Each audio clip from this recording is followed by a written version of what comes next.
Isang napakasimpleng kaganapan na naman sa araw na ito at isang batang may pangarap na naman ang matutupad, kaya samahan nyo na naman kami sa mga simpleng kaganapan namin ngayon. At isang shop nga na naman ang nagtiwala sa atin at binigyan nga ako ng product nila, at eto ngang duyan na napakamura, maganda at quality. Meron na nga rin itong kasamang matibay na panali, kaya hindi nyo na nga po problemahin pag kinabit nyo. Kagandahan nga dito, hindi na nga siya maglulukot-lukot o magbubuhol-buhol dahil meron na nga siyang ganyan sa magkabilaang dulo. Saktong-sakto nga ito dito sa kusina habang nagluluto ako o nagpapahinga. Ang duyan din kasi ay isa sa napaka-epektibong pangtanggal pagod natin. Kaya matagal nang gusto ko rin makabili nito dahil alam nyo naman ang mga gawain natin sa bukid ay medyo may kabigatan, kaya nakakapagod din talaga. Ganda nga ng duyan na to kasi mura lang, tapos matibay at malapad na nga rin, kaya pwedeng-pwede nga ang dalawa dito. Kagandahan nga rin dito at ang nagustuhan ko sa kanya ay may butas-butas nga yung parang tela niya, kaya talagang presko nga kapag nakahiga na tayo dahil pasok nga lang din ang hangin. Kapag nga mahilig kang pumasyal sa tabing dagat o kaya sa maraming puno, pwedeng-pwede mo rin itong dalhin basta may pagkakabitan. Para naman mas ma-relax kayo habang nakatambay, habang tumatanaw sa magandang view. Ang sarap nga niyan, paduyan-duyan ka lang habang nilalasap yung mahalimuyak na hangin. Maraming salamat nga po pala sa mga bumibili ng product na binibenta ko sa pag-a-affiliate ko sa TikTok. Kahit papano ay nakakatulong po yun sa pang-araw-araw ko, kahit maliit lang ang commission sa bawat item. Kapag maraming bumibili ay nagiging malaking tulong na rin. Kaya kung naghahanap din po kayo ng mura at matibay na duyan, meron po ito sa TikTok shop ko at ilalagay ko na lang rin po ang link dito sa comment section. Meron din po ito sa yellow basket ko, pindutin nyo lang po yun at makikita nyo na nga itong murang duyan na to. May isang bata nga din daw na palaging nanonood ng mga vlogs ko, at sa kakanood niya nga ng mga vlog ko, pangarap niya nga rin daw na makarating dito sa Kubo. Kaya naman ngayong araw ay napapasyal nga sila dito. At ayan nga, pinaranas ko rin sa kanyang pagpitas ng pechay para naman may alaala siya na hindi niya rin makakalimutan hanggang sa paglaki niya. Sunod nga, ipinaranas ko rin saglit sa kanyang pagluluto. Bali, ang gagawin nga lang namin sa pechay ay gigisa lang namin sa sardinas. Siguradong hindi niya rin ito makakalimutan dahil ito nga rin ang unang beses niya na ma-experience ang mga ito. Nakakatuwa nga itong bata na to dahil bukod sa mga pamangkin ko, isa nga siya sa mga nanonood, humahanga at natutuwa sa mga vlog ko. Dito nga kakain na kami at siya na nga rin ang nagpre, o diba, napakabait na bata. Kasama niya nga rin ang mama at papa niya na si Kuya Rod at si Ate Mimi na humahanga rin sa mga vlog ko. Bukod sa ginisang sardinas na may pechay, nagluto rin ako ng tuyo at itlog. At naglaga na nga rin ako ng pechay dahil request nga yan ni Ate Mimi, o diba, napakasimpleng bisita lang din. Sapat na nga sa kanila yung simpleng pagkain lang din na ihahain mo. Ito ang si Ran, enjoy na enjoy nga niya ang kubo. At pinagpitas ko na nga rin siya ng siling panigang para naman marami siyang alaala sa pagpunta niya dito sa bukid. At gusto ko rin na kapag napanood niya na itong vlog na to ay makita niya yung sarili niya na nagagawa niya na yung mga hinahangaan niya na ginagawa ko sa mga vlog. Kasama niya nga rin pala yung bunso niyang kapatid na si Rain. Ayan, napaka-cute nga at may pahay pa nga sa vlog.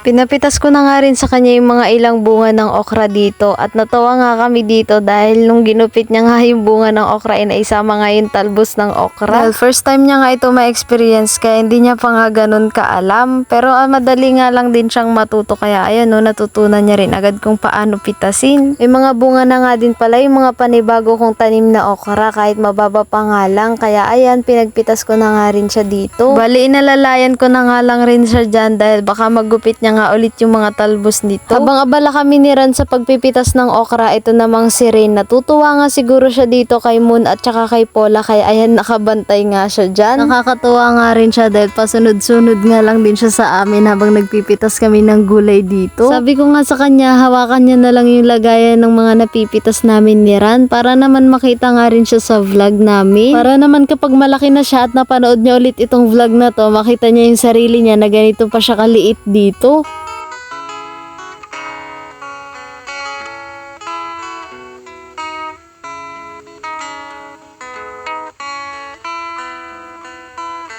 Pinagpitas ko na nga rin siya ng sitaw na haba dito at syempre tinuro ko muna sa kanya kung paano ang tamang pagpitas. Ang pagpitas kasi ng sitaw kailangan yan ikutin o pilipitin para hindi nasasaktan yung sanga niya.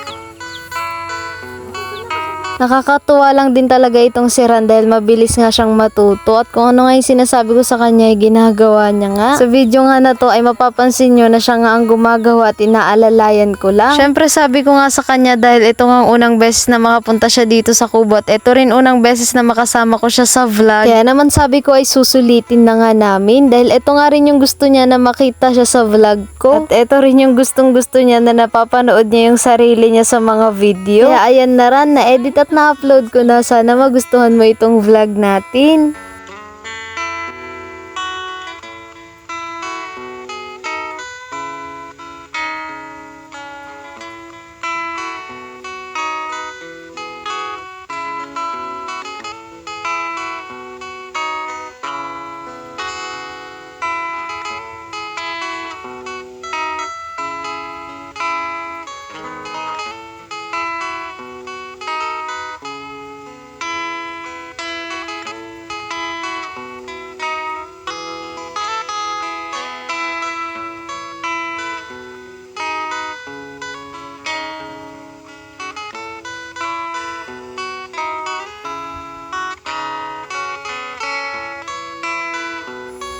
Pagtapos namin magpitas ng sitaw, ayan, at siya na nga rin ang pinagpakain ko ng mga alaga kong manok.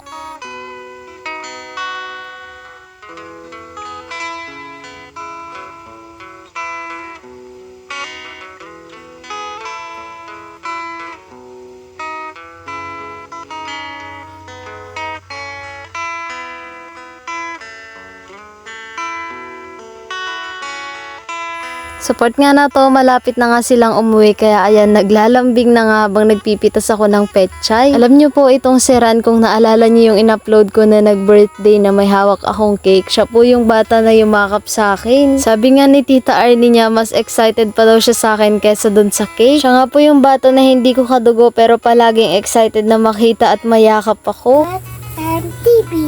At dito nga ay uuwi na rin sila kaya ayan, sinara niya pa nga yung pangmalakasang gate natin. At sa part naman na ito ay mapapansin nyo nga na parang ayaw niya pang umalis. At ayan, tamang hinala nga ako dyan. Tignan nyo yung gagawin niya. Babalik pa nga yan sa akin. Parang ayaw mo nang umalis. Babay ka na.